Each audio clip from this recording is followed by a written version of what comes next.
All right, so we know how to set up mixed buses, right? We know that mixed buses are the pathway out of the X32, right? Once we do our routing to our physical outputs. Today, we want to talk about subgroups.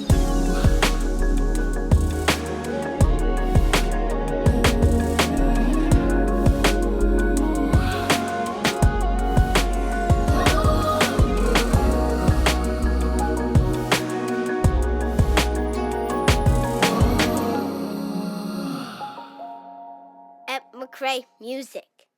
Hey guys, how are you doing? I'm richly blessed. Pray that you are as well.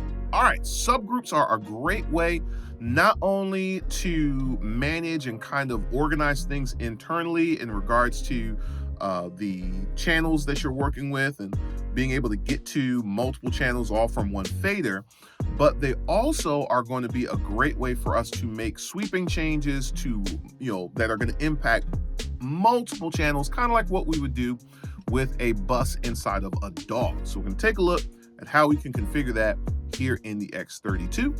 Before we do that, please take a moment and like this video, and feel free to subscribe to this channel for notifications and so that you can know when new things are coming out. And by the time you see this video, members only content is up. There is some members only content available right now. And if you are not a member of the control room, you are missing out on that content. So you want to hit that join button. It's only $1.99, and you can have access to more long form, more in-depth, less edited content is going to be found there. All right, without further ado, let's learn about subgroups. All right, guys, so we understand mixed buses. We know how to send things to mixed buses. And again, those are vehicles to get things out of the X32, right? But let's talk about the usage of subgroups, because subgroups are a great way to be able to apply things like not only volume changes, but EQ, compression, and things of that nature evenly across a multitude of channels, right? And this is kind of similar as to how we would use auxes or buses inside of a DAW, all right? So for example, I've got 7 choir mics here, okay? Let's say I wanted to apply EQ to all 7 of those choir mics at once, maybe apply some compression to the choir as a whole to glue it together, and maybe be able to control the volume of the choir overall from one fader. I can use a subgroup to do that, all right? And we would configure a mix bus as a subgroup the same way we used the configuration settings to set up the mix bus as pre-fader, post-fader, all that kind of thing, right? So I've already got a stereo pair here, and I'm using a stereo pair because I have some panning going on. If I didn't have panning going on, I wouldn't care. I would just use a mono mix bus. I've got a stereo pair here with bus 9 and 10. I have called it choir bus left and right. And if we look at our configuration settings here for choir bus left and right, I have it configured as a subgroup, right? So again, the same options that we saw for our other mix buses, right? Where stage is configured to post EQ, right? Now, same thing, but it's configured as a subgroup, all right? Easy, so that's step 1. Step 2. I need to send things to the subgroup, but really what I'm going to be doing is unmuting things to the subgroup.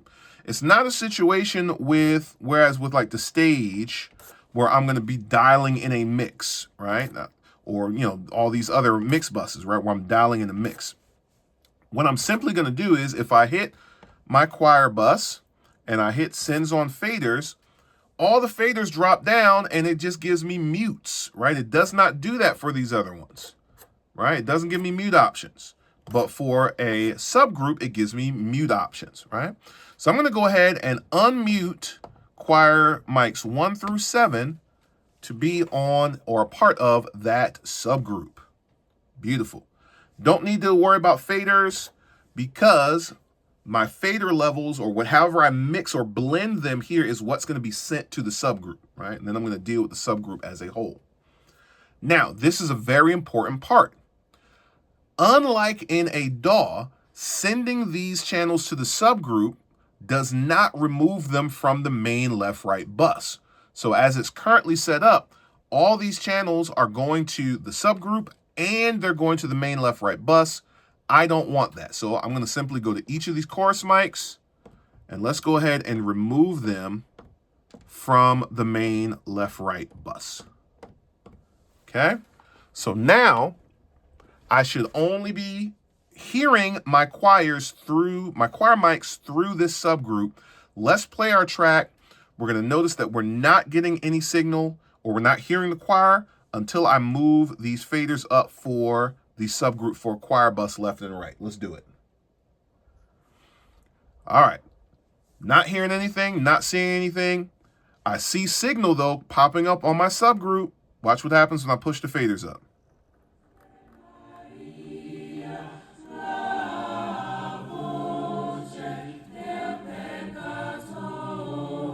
Right? So there we go. This is what I want. I am now able to control the volume of the choir overall from my subgroup. Now, I can also, if I select this subgroup, dial in some EQ. We can see I've already got something here. I can EQ the choir as a whole. I could dial in compression as a whole. Let's do that and see how that affects the sound.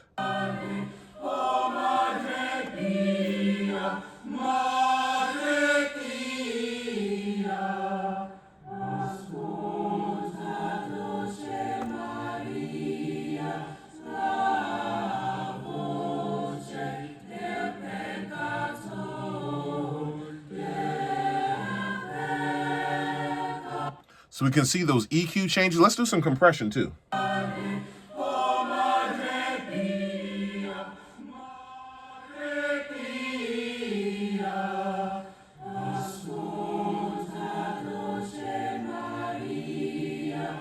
right, so we're able to control the overall sound, dynamics, and volume of this subgroup, and we are sending it out to the main left-right bus.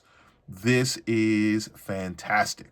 Okay, but now, what if I wanted to send this subgroup out to a mix bus? So I've got this subgroup I created, and I decide I don't want to send each individual choir mic to the stage monitors.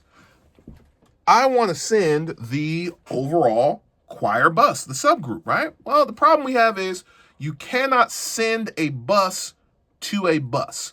So I'm going to show you a trick that we can use if you have a spare channel or two spare channels to be able to send your subgroup to a mix bus, all right? Watch this. I'm going to come over here. Let's go over here to the stage, right? So I'm going to come over here to, let's say, channels 25 and 26, all right? I want to use those as my chorus bus that I can then send, because you can send a channel to a mix bus. You can't send a mix bus to a mix bus. So what I'm going to do is I'm going to come here to channel 25, and I am going to go ahead and configure that so that its source, instead of being the input for 25, is going to be bus 9, which is the left side of my choir bus. And then for bus 26, let's go ahead and configure the source of this to be bus 10, which is the right side of my choir bus. Now, I could rename those. I'm not going to do that right now. You guys know how to do that, right? Let's go ahead and make this a stereo pair. Home, link, confirm. So this is now a stereo pair. And watch what happens when I play. I'm going to see my signal from my choir bus subgroup showing up here. Watch what happens.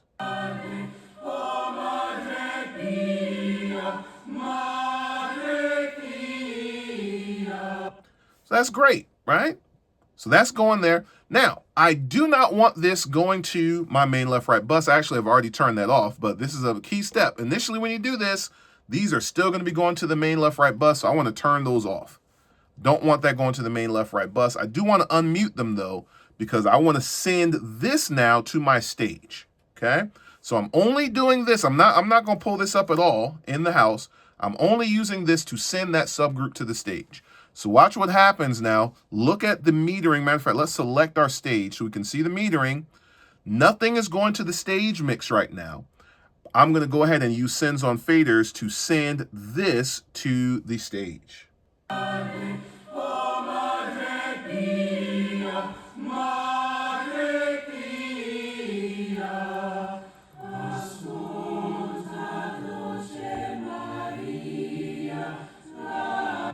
right? So now I was able to send my group to my mix bus, right? So an extra step we have to take here, because you can't send a bus to a bus, right? So now I have my main left right choir bus here, or my left right choir bus subgroup right here. That's going to my main mix.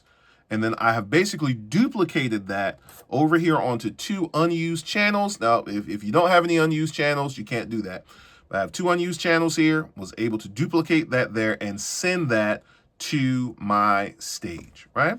So that's the beauty of subgroups. We can take several different channels, group them together, control the overall volume, and apply EQ, compression, and our other settings, and then be able to send that wherever it is that we want to send it.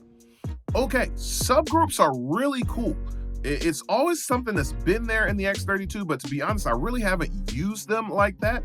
But and I'm gonna start using them, right? Because you can really do some cool things. And again, for someone like me who started off in the box in a DAW, this was really easy for me to wrap my head around. It's like, oh, this is just setting up like buses inside of Pro Tools or Logic or something like that, right? So we can do all that stuff there, and we can see a lot of the benefits of that. Again, remember the difference between this and a mix bus is the subgroup is not a vehicle out of the X32 by itself, right? It is just a way for us to be able to impact multiple channels all in one spot and organize things within the X32. And then we talked about how we could then send that to a mix bus if we wanted to get it out of the X32. All right. We need to talk about DCAs and mute groups, all right? Because again, all these things are very similar, and I want you to come away from these videos knowing when you would use a mix bus versus when you would use a subgroup versus when you would use a DCA or a mute group, right? So we're gonna learn about DCAs and mute groups in the next video within this series, and I'm gonna see you there soon, hopefully.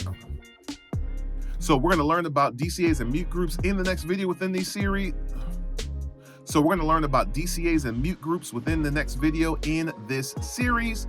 And again, I hope that this is helping you. Get in the comment section, guys. Leave questions, leave comments. I always enjoy interacting with you. Let me know if there's other specific things that you're interested in learning. There's lots more I want to show you guys this year in the X32. So if you have specific things in mind, throw it in the comment section, and you just might see it show up on this channel as a video. All right, see you guys soon. We'll learn about DCAs and mute groups next time. Peace. Thanks for watching. Hey, here's some other content you might want to check out. Just a suggestion, no pressure. Feel free to watch whatever you want on the channel. Also, why don't you go ahead and hit that subscribe button? That way you can be notified when new videos are coming out. And feel free to hit that join button too for members only content in the control room. See you next time.